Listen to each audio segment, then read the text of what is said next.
Yoweri Museveni's son, General Muhoozi, finally declares intentions to marry Charlene Ruto. Welcome to TMN Media and remember to subscribe. Now, General Muhoozi Kangiraba, son of Uganda's President Yoweri Museveni and commander of the UPDF, publicly declared his intention to marry Kenya's first daughter, Charlene Ruto. The sudden declaration, delivered in Muhoozi's characteristic bold and filtered style, has exploded across regional politics and social media, triggering heated discussion about culture, marriage, diplomacy, and the personal boundaries of public figures. According to Muhoozi, his intentions are pure, and he insists he has long admired Charlene's confidence, boldness, and patriotic energy. Even more controversially, he stated that although he is already married,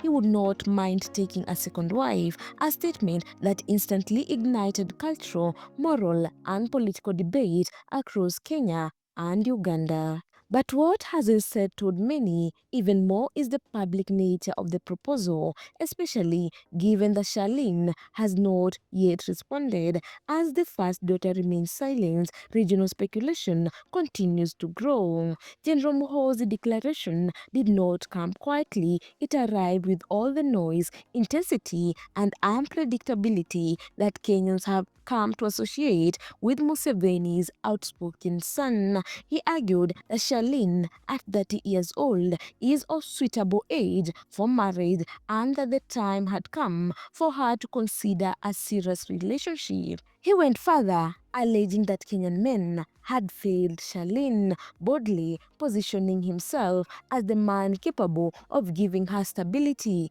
leadership, and partnership. For a senior military figure and political heavyweight to make such a personal claim in public immediately split public opinion. Some praised his courage, calling it modern-day royal-style overture. Others criticized the proposal as inappropriate given his existing marriage. A large majority expressed shock that a regional political figure would speak so casually about polygamy and marriage to the first daughter of another nation. This single declaration has not only placed Charlene Ruto under the public microscope, it has also raised questions about cross-border courtship, diplomatic boundaries, and cultural expectation. Charlene, the daughter of President William Ruto, has always fascinated Kenyans despite being deeply involved in leadership forums, youth empowerment programs, environmental advocacy,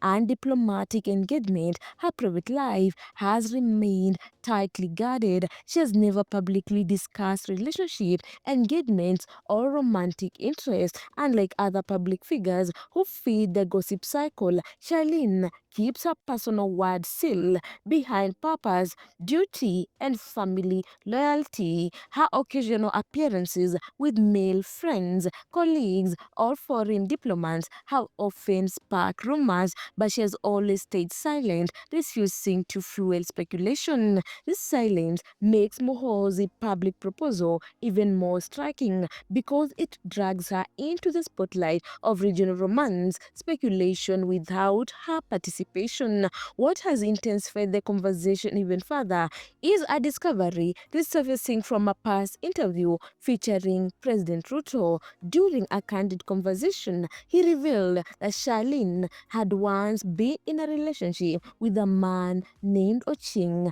a young professional she reportedly cared about deeply. Ruto explained that the relationship eventually ended, though Charlene chose not to disclose the reason behind the breakup. Her silence on the matter has remained consistent with her private nature. Muhoozi's declaration now forces the public to compare her quiet, guarded past relationship against a loud, cross-border marriage proposal from a military general.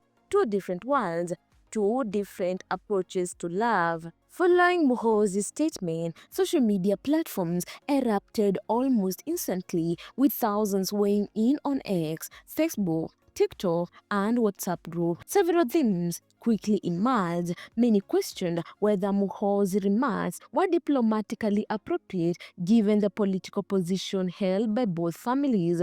Could such a proposal strain relations? Would it be interpreted as harmless admiration or something far more deeper? Since Muhoozi is already married, his openness to a second wife revived long-running debate about polygamy, modern marriage expectation, cultural practices in East Africa, the dignity of women in political families. Many Kenyans insisted that Charlene should not be dragged into public romantic conversation without her consent. They add that Muhoozi's approach lacked sensitivity and placed unnecessary pressure on her. A surprising number of Ugandan fans celebrated Muhoozi's statement, praising him for speaking boldly and viewing the proposal as a symbol of unity between the two countries. However, even those who supported him admitted that the decision ultimately rests with Charlene, and her silence speaks volumes. Throughout this entire online frenzy, Charlene has maintained complete silence, no statement, no subliminal pause, no cryptic captions, no interviews. Her silence is now being interpreted in multiple ways. Some believe she is simply ignoring the noise. Others think she is protecting her dignity by refusing to respond to public pressure. Some speculate that the proposal caught her completely off guard. Others argue she owes no one a response, especially since this concerns her private life. What is clear is that Charlene has always chosen privacy over spectacle. Whether she will eventually address the matter remains unknown. This is not just a man expressing interest in a woman. It is a politically connected general proposing marriage to a presidential daughter. Such unions historically come with political implication, cultural expectation, diplomatic uncertainties, media frenzy, public pressure. East Africa has seen its share of high-profile political marriages, but rarely do proposals play out in the public domain, and certainly not in this dramatic fashion. The possibility, no matter how slim, of a union between Museveni's dynasty of Uganda and the Ruto family of Kenya has triggered a wave of curiosity across East Africa. While no one expects such a proposal to move forward without significant family discussion, cultural consultation, and private negotiation, the very idea of it has already created a new chapter of public fascination. As the story continues to unfold, Kenyans and Ugandans are left wondering, will Charlene eventually respond? Did Muhoozi consult his family before making the statement? How does Kenya's first family view the matter? Is Muhoozi serious or speaking impassively? Could this escalate into a diplomatic issue? What does this mean for Charlene's future relationship? For now, this question hang unanswered in the air. General Muhoozi's declaration has reshaped conversation across the region, positioning Charlene Ruto at the center of a cross-border romantic, cultural, and political debate she did not initiate. Her silence remains the loudest voice in the room as Kenyans await her eventual stand or her continued quiet. One thing is clear, this story is far from over, and East Africa is quietly watching. Guys, if you like this video, make sure to subscribe, like, and comment down below. Also, don't forget to hit the notification bell so that you get every new video once I upload it.